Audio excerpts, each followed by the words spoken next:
Welcome back. We're talking about the United States government indicting 5 Chinese military officials on Monday, accusing them of conspiring to hack into the computers of 6 American companies, stealing trade secrets. Joining us from New York is Victor Gao, in Los Angeles, Christian Whiton, and here with me in Washington, Robert Daly. Gentlemen, welcome to all of you again to the show. Christian, I want to go to you here. And you know, when we look at the United States explanation for why it spies, for why the NSA does what it does, and we hear all the time that it's for security interests. I mean, The Intercept, which is a website which is run by Glenn Greenwald, who was the journalist who exposed the NSA's spying, published something today, and it says that it is secretly intercepting, recording, and archiving the audio of virtually every cell phone conversation on the island nation of the Bahamas. Now, many businesses, of course, have offices in the Bahamas. Many businessmen have homes in the Bahamas. Why is the Bahamas being targeted? Is it being seen as a threat? I have no idea. I have no idea if that's true. And Glenn Greenwald isn't a journalist. He's a political activist masquerading as a journalist. But what is clear is that China is doing this. You know, it's not just today's indictment either. Look at Huawei and Nortel. Nortel is a company in Canada. It was their incumbent telephone company and network company, lasted 100 years until it was compromised by Chinese intelligence and beaten in every single negotiation, effectively, by Huawei. And that is one reason why Huawei is de facto banned from the United States. Look in 2010, where a Chinese-born engineer who became an American citizen worked for Boeing and was convicted for industrial espionage dating back to the 1970s. These are real allegations. This is real spying being conducted by Beijing. Okay. Victor Gao, is there going to be any kind of retaliation, do you think, from Beijing? Well, first of all, let's put it for the record. You know, if the United States seriously doubt that the Chinese economic achievement is based on espionage, then it is seriously miscalculating itself. Sooner or later, the Chinese economy will surpass that of the United States. And in the coming years, the United States need to deal with China as the largest economy in the world. And the Chinese economy will grow more significantly. That's a fact. I think it's time for the United States to come to terms with the prospect of exercising its global leadership, but with its economy being second to China. That's a reality that the United States need to wake up of. By accusing China of making its economic achievement by economic espionage, misses the point. I think this is an insult to the Chinese people, it's an insult to the Chinese ingenuity, and it's an insult to the Chinese intelligence. So I would say the better way is let's calm down, let's exercise sanity, let's engage with each other, and let's treat each other with respect rather than insulting each other, especially after the full revelation of the Edward Snowden incident. Right. A point that Victor Gao making there, as he said, it's insanity, but if the Justice Department today, before making this announcement, did some kind of a cost-benefit analysis, and I'm sure they have done that, they looked at, look, if we announce this, we make this announcement in a public forum, we're going to have to weigh 2 things here. What does it get us, and what is it going to cost us? Right.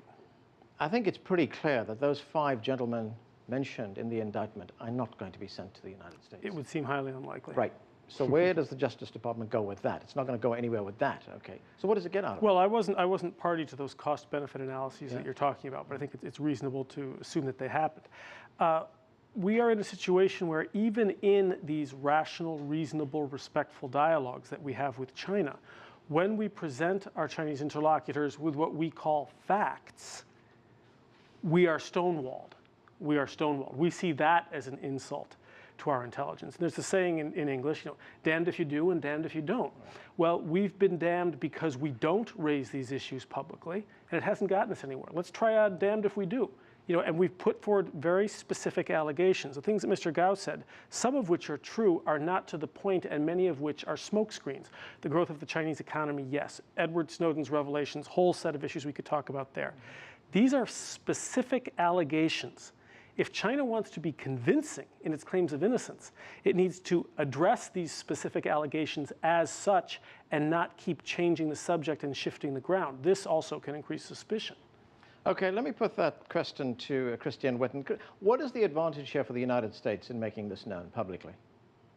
I think you might be giving Attorney General Holder a little too much credit with the cost-benefit analysis. I think this is something that arose from the law enforcement community and is just one that they chose not to obstruct. What can he do? technically is unprecedented. So, the Obama administration always loves to do unprecedented things with China, regardless of whether it has a measurable effect. I mean, look at the strategic and economic dialogue. 91 points came out of the memorandum of that meeting in 2013. Number 3 was cyber. Has anything happened? Has anything improved?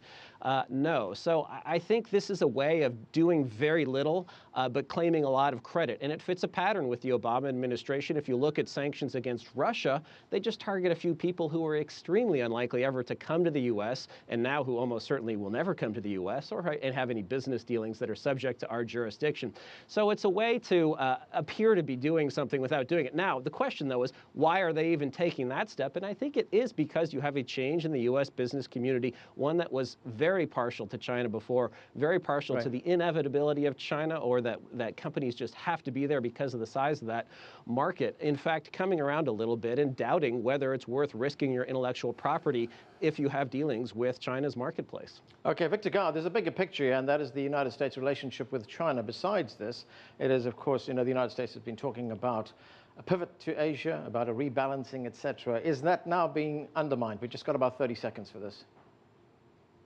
Yeah, I would say that, first of all, the United States tends to believe it has a monopoly of truth. In reality, it doesn't. Ask Angela Merkel, ask the president of Brazil whether they agree with the U.S. espionage and whether they are hurt or they are angry about that, whether they think their integrity has been violated. Now, on the other hand, the American pivot to Asia doesn't matter, because China will be there. Victor, China will be there, seriously defending its own sovereignty and territorial integrity. Okay, I'm sorry. I'm going to have to interrupt you there. We've run out of time. That's it for this edition of The Heat. Thanks for joining us. Reminder, you can email us at theheat@cctv-america.com. Thanks for joining us. We'll see you tomorrow.